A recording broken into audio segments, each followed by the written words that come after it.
Bien, voy a grabar la clase, así después le puedo subir esto en YouTube para que puedan tener la clase grabada.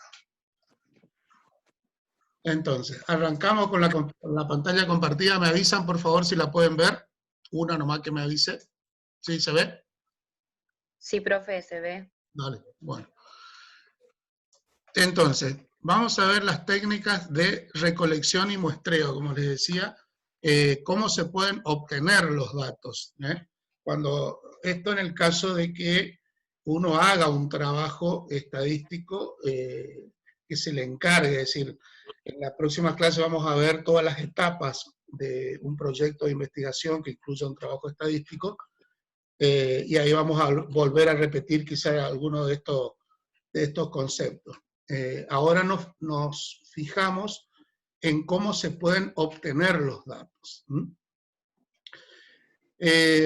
La primera, la más simple, es la técnica de observación, en el cual...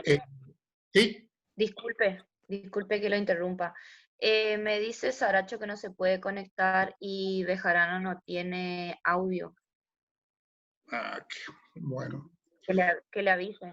Listo, lo tengo en cuenta entonces y bueno, a medida que se puedan conectar, sí, que sigan probando, yo los admito acá cuando me aparezcan, y si no, ya te digo, le va a quedar la clase grabada, después lo voy a subir en el link para que la puedan tomar desde YouTube. A ver, espero que me salga por la primera vez que voy a hacer. Bueno, profe. Le decía entonces, la observación, la técnica de observación es la que hace cada uno de nosotros. Supongamos que a nosotros nos encargan un trabajo estadístico y bueno, una de las mejores formas de obtener los datos y de estar seguro de lo que estamos haciendo es a través de la observación. Más abajo van a poder leer entonces qué características debe tener un observador para tratar de captar toda la información del lugar que le pueda servir para luego hacer una recopilación estadística. Y las otras dos, quizás por ahí son más conocidas por ustedes porque o han participado o han trabajado alguna vez con algún tipo de este tipo de técnica, que son la encuesta y la entrevista. Son parecidas, pero obviamente tienen sus diferencias. Esa es la técnica de recolección de datos, repito, cuando nosotros hacemos el trabajo estadístico, el trabajo de recopilación de los datos. Y después están las distintas técnicas de muestreo, es decir, cuando no trabajamos con toda la población, cómo podemos hacer una selección de muestras, es decir, de tomar datos de una población para poder trabajar con una muestra. De todas maneras, este tipo de técnica de muestreo también lo podemos tomar de alguna manera como una recolección de datos. Por eso está en el mismo cuadrito. ¿Sí? Bien, empezamos entonces con las características de la observación.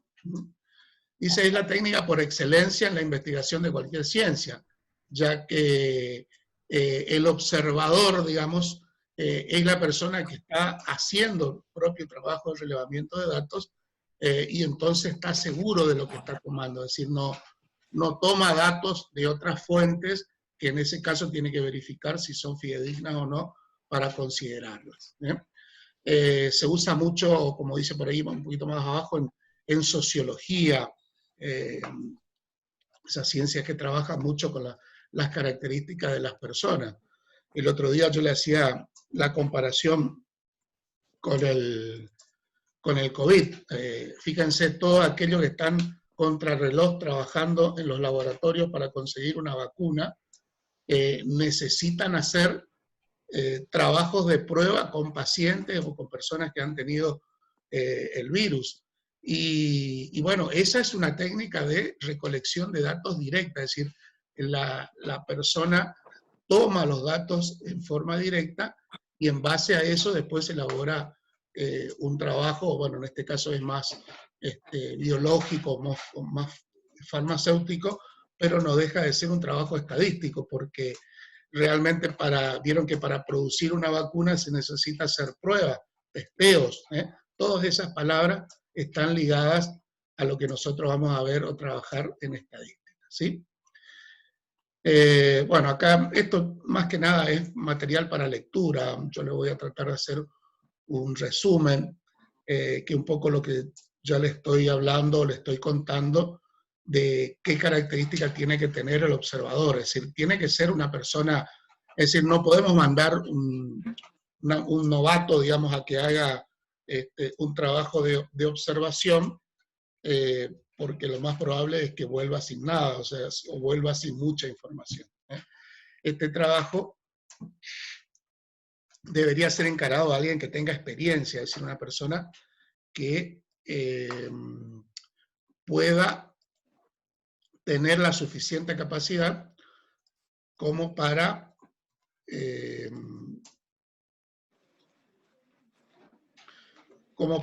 hacer una buena recolección de datos. Lo importante del procedimiento es anotar todo, es decir, el observador anda con su libretita de campo y ahí anota todo. Fíjense lo que dice un poquito más abajo, que tiene que tomarse el tiempo de observar, anotar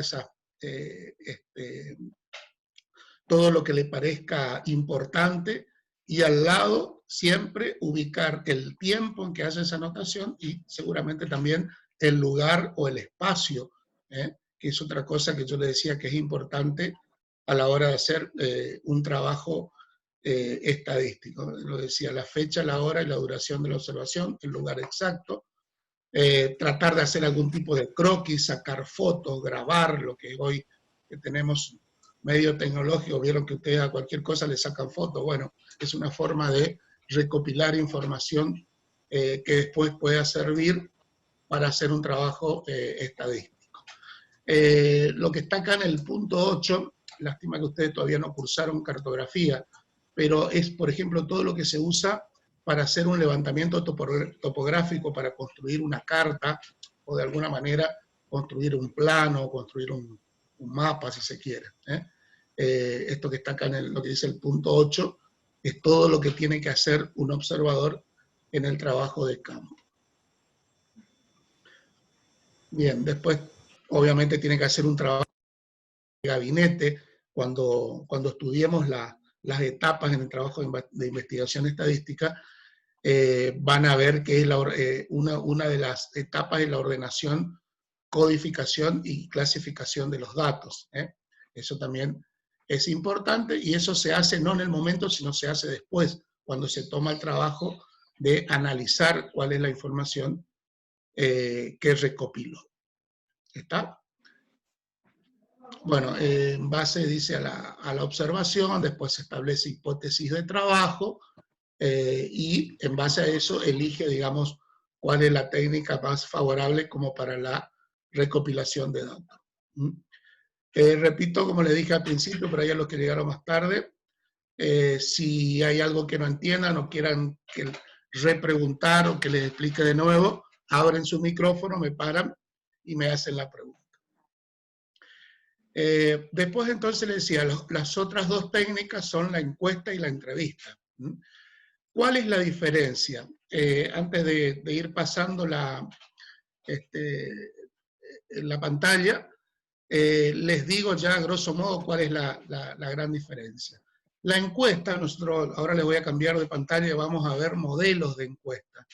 En la encuesta seguramente ustedes más de una vez o han hecho o han participado de alguna encuesta.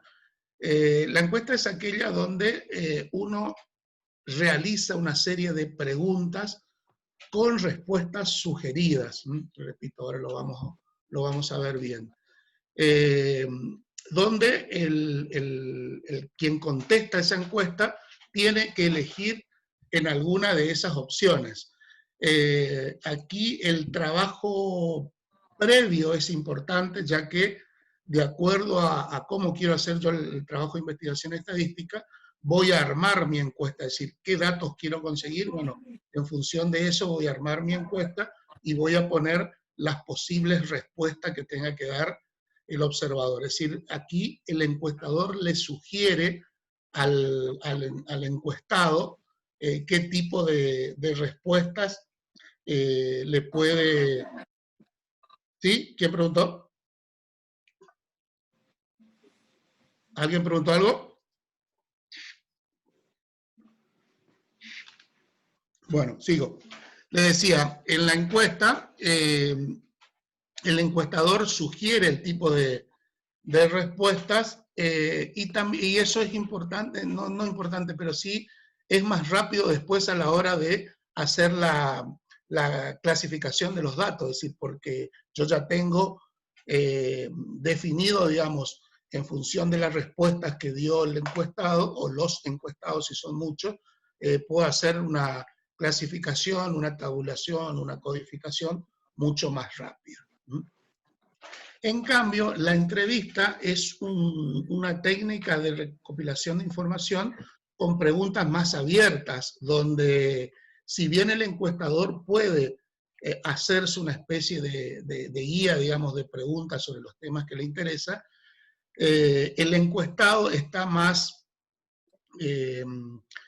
libre, digamos, de responder lo que él considera importante de acuerdo a la pregunta que se le está haciendo. Ahí la sagacidad del encuestador va a estar en saber repreguntar si es que le quedó, digamos, información pendiente que el entrevistado no alcanzó a responder. Este tipo de técnica de recolección es más propio de aquellos que están haciendo una investigación periodística, por ejemplo, donde necesariamente tiene que hacer preguntas abiertas y no sugerirle las respuestas al entrevistado. Esa es un poco la gran diferencia entre la encuesta y la entrevista. Les decía, cambié de pantalla y ¿pueden ver la diferencia?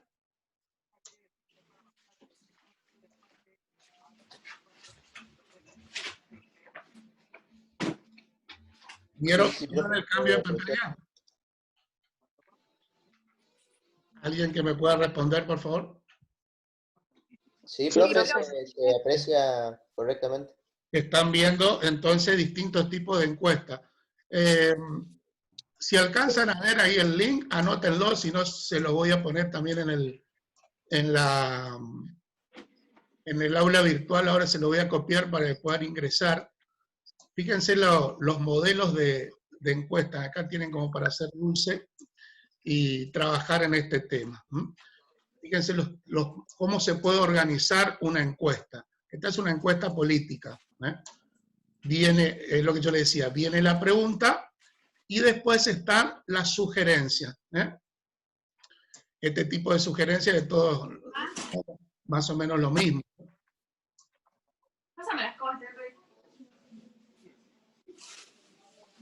Es decir, está la pregunta y está los distintos tipos de respuestas y el usuario debe elegir una de esas. Si alguna vez le hicieron algún tipo de encuesta, habrán visto que siempre hay una opción que dice otras y ahí se pone lo que uno, si por ahí no está de acuerdo con ninguna de las opciones, pone otra. Y si no, está la opción esa de no sabe o no contesta. Y Katy, mi compañera, me pagó lo que me debía y me compró 2 medias. ¿Pueden hacer silencio, por favor? Apaguen el micrófono. No sé quién está hablando ahí. Qué hermosa la moto de la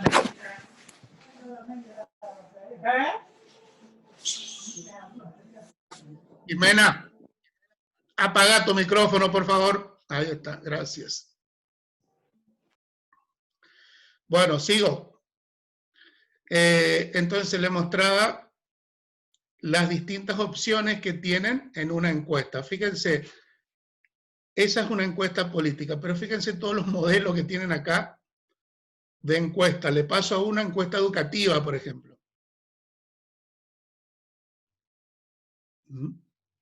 Fíjense, esta encuesta les puedo hacer yo al terminar el cuatrimestre, a ver qué les pareció la materia. ¿Está usted de acuerdo en la forma que se imparten las clases y su conocimiento del profesor sobre la asignatura? ¿Se imparten todos los contenidos? ¿Está de acuerdo cómo se coordinan las actividades? Por ejemplo, pongo para hacer una evaluación de una clase. Después tienen, fíjense, encuestas de satisfacción, estudio de mercado, encuestas familiares, encuestas para niños, encuestas salariales, encuesta política que ya vimos, encuestas sociales, encuestas de comunidad. Bueno, por eso les digo, esta le voy a subir el link, entonces tienen como para trabajarse, ojalá que podamos hacer algún tipo de trabajo práctico, bueno, le va a servir esta página como modelo. Vuelvo entonces a la página de las características de la encuesta y de la entrevista. Bueno, acá tienen entonces cómo se diseña una encuesta, ¿no? Cómo diseñar el cuestionario de preguntas, qué tipo de preguntas de acuerdo a nuestra hipótesis de trabajo. Eso es una de las etapas del trabajo de investigación. En qué orden tienen que aparecer las preguntas, es decir, tratar de que sea la encuesta ordenada, es decir, no preguntar una cosa, pues pasar a otro tema y después volver al tema anterior, porque si no el entrevistado por ahí, el encuestado en realidad, se pierde. Aquí, por ejemplo, uno puede encargar, yo puedo hacer la encuesta y le doy a otra persona que haga el trabajo de campo. O sea, yo redacto la encuesta, le doy a otra persona que haga el trabajo de campo. Y ahí puedo tener gente que me trabaje bien y vaya y haga realmente, salga por la calle, si yo le encargo 100 encuestas en toda la ciudad, bueno, me camine toda la ciudad y me haga 100 encuestas distribuidas entre todos los habitantes. Y puedo tener uno medio pachorra que agarra o le paga a algún hermanito más chico o le hace una familia numerosa y le hace a toda su familia una encuesta, la misma encuesta, y después me traen los resultados. Obviamente que la información va a ser muy sesgada, es decir, aquel que se recorrió a toda la ciudad y le hizo 100 encuestas por todos lados, va a tener un resultado más heterogéneo quizás que aquel que le encuestó solamente a su familia o a sus vecinos ahí en el barrio para no caminar mucho. Entonces, a la hora de hacer la clasificación y la codificación, quien encarga el trabajo tiene que tener también la experiencia suficiente como para descartar ciertos datos que considera que no son muy confiables. Eso es importante. Fíjese, ¿qué otra cosa tiene acá? Bueno, todas las características tienen que tener el diseño de un cuestionario, esto después lo pueden leer un poco mejor y bueno, van a sacar también sus conclusiones. Lo que habla ahí de no sugerir una respuesta, por ejemplo, porque si son temas muy delicados, por ejemplo, lo que estamos trabajando en la encuesta puede llegar a ofender a alguien, sobre todo esas encuestas de tipo política o de tipo religiosas, digamos, que pueden generar algún tipo de ofensa en el encuestado y bueno, no termina bien la cosa. Bueno, y después está la entrevista, que decía, como le decía, entre la encuesta y la entrevista no tiene grandes cambios, la diferencia está en quién marca y quién elige la respuesta. Bueno, es un poco lo que les decía yo, ¿sí? Bien, acá termina, en realidad este material sigue, pero yo se lo corté, y comienza lo que es técnica de muestreo. Para poder explicarle este tema, voy a pasar a la página siguiente, donde están los distintos tipos de muestreo. Bueno, ustedes ya saben, porque lo estudiamos el otro día, qué significa la muestra, que es muestrear, es decir, trabajar con un subconjunto de la población. Esa muestra, siempre decía por ahí, tiene que ser representativa de la población. ¿Qué significaba eso? Que la información que yo recopile de esa muestra la tengo que poder volcar a toda la población. Por eso es importante elegir bien aquellos elementos que van a ser seleccionados. De todas maneras, cuando veamos los tipos de muestreo, que es lo que vamos a trabajar acá, vamos a ver que existen muestreos que dependen mucho del azar, es decir, que donde los encuestados son elegidos al azar. Esos muestreos se llaman probabilísticos y después existen otros que se llaman no probabilísticos. Esa es la primera gran clasificación, entonces, los tipos de muestreo. Esto al final tiene una tabla donde tiene las características generales, las ventajas y los inconvenientes, así que lo van a poder también resumir mejor. Pero a modo de cuadro, no tengo acá a mano para hacerle el cuadro, entonces los clasificamos en dos grandes grupos, los probabilísticos y los no probabilísticos. Los probabilísticos son aquellos métodos en los cuales todos los elementos de la población tienen la misma posibilidad de ser elegidos. Por eso que se asignan distintas técnicas numéricas, en realidad, o técnicas de recolección, digamos, de la información, donde tomamos a toda la población, a algunas se le asigna un código, un número, y se van eligiendo, como le decía, al azar. Así puede salir cualquiera elegido. Mientras que aquellos que son no probabilísticos, ahí hay un poco de sesgo, digamos, en el sentido de que quien encarga el trabajo sugiere qué tipo de datos recabar para trabajar sobre la población. Es decir, ya vamos a ver en los ejemplos qué es lo que se aplica en cada uno.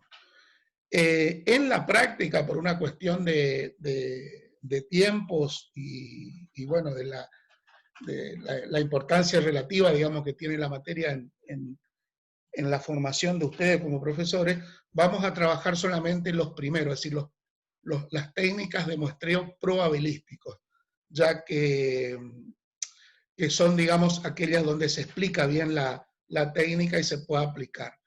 En definitiva, los no probabilísticos solamente cambia el concepto del método, porque después van a ver que se aplican técnicas similares a la hora de la recolección de datos.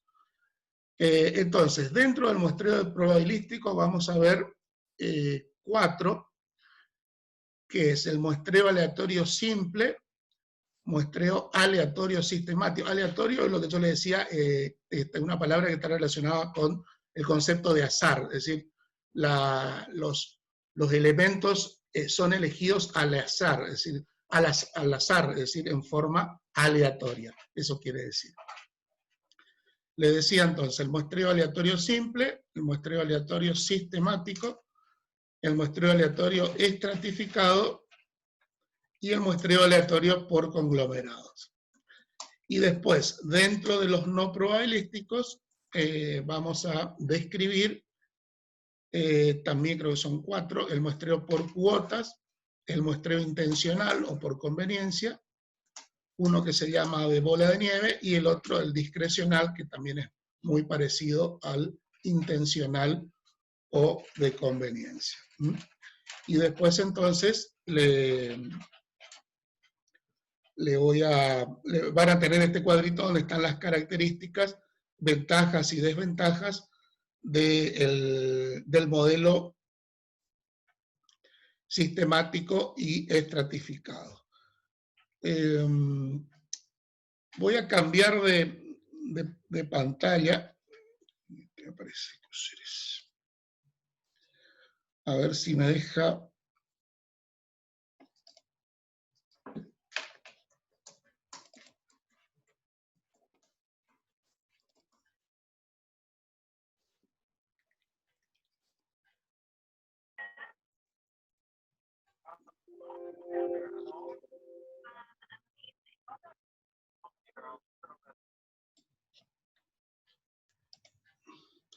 Bueno, nos quedan menos de 10 minutos, así que vamos a tratar de cerrar con los tipos de muestreo. ¿Alcanzan a ver un archivo Word ahí en la pantalla? No, profe. ¿No? No. Uno que dice tipo de muestreo. A ver, un segundo. Vemos No, el profe, no. cuadrito que dice. ¿Ahí? Ahora sí, profe. Tipo de muestreo dice. Bien. Sí. Exactamente, en amarillo. Este también le voy a subir. Es lo mismo. Tiene más o menos la misma información que el otro. Pero en este van a ver. ¿Vieron que acá hay alcanzan a ver que hay un hipervínculo? ¿Saben lo que es un hipervínculo, no? Sí, profe. Donde ustedes hacen con la letra control y el mouse, los lleva, acá para que no me salga, ahí está.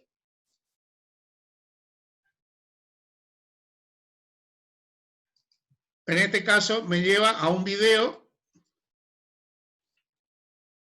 donde se explica las características del muestreo aleatorio. ¿Eso están viendo ahora?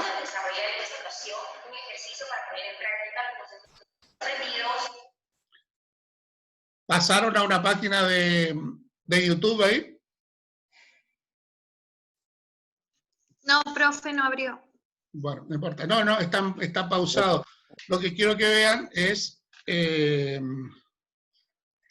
ahí está, que ese hipervínculo los va a llevar a una serie a un video donde le va a explicar, acá lo que ustedes van a encontrar, la explicación escrita de cada método, digamos, y después, haciendo clic en el hipervínculo, van a ver un video donde le explican un ejemplo de cómo se trabaja con el muestreo aleatorio simple.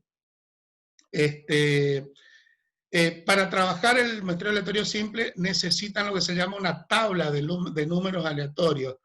Este es un ejemplo de tabla de números aleatorios que yo lo saqué de un libro de estadística, es decir, en cualquier libro de estadística van a encontrar una tabla de números aleatorios. Es una tabla de números al azar, donde los números se organizan en filas y en columnas, y a su vez, pues, en este caso están organizados cada 2 cifras.